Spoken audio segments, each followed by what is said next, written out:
23 qershor. Besimi nderon atë të cilit i zë besë.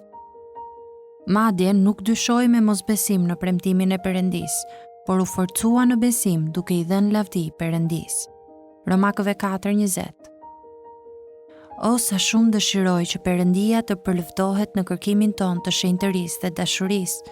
Megjithatë, Perëndia nuk përlëvdohet nëse kërkimi ynë nuk është i fuqizuar nga besimi në premtimet e Tij. Perëndia që e zbuloi veten më plotësisht në Jezu Krishtin, i cili u kryqëzua për mëkatet tona dhe u ringjall për drejtësimin ton, Romakëve 4:25, përlëvdohet më tepër kur ne i përqafojmë premtimet e Tij me vendosmëri të gëzueshme, për shkak se ato janë blerë nga gjaku i birit të Tij. Perëndia nderohet kur ne përulemi për shkak të dobësisë dhe dështimit ton, dhe kur i besojmë Atij për hirin e Tij të ardhshëm. Kjo është ideja e Romakëve 4:20, ku Pali përshkruan besimin e Abrahamit.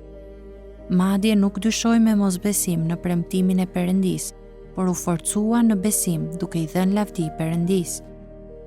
Ai u forcua në besimin e Tij duke i dhënë kështu lavdi Perëndis. Besimi në premtimet e Perëndis e përlëvdon atë si absolutisht të urtë, të fortë, të mirë dhe të besueshëm.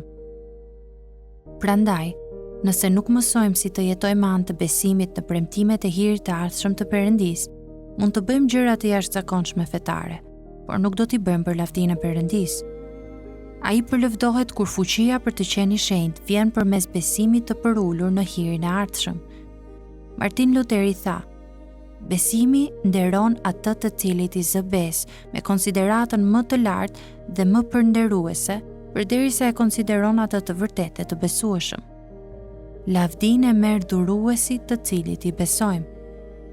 Dëshira ime e madhe është që të mësojmë si të jetojmë për nderin e Perëndis.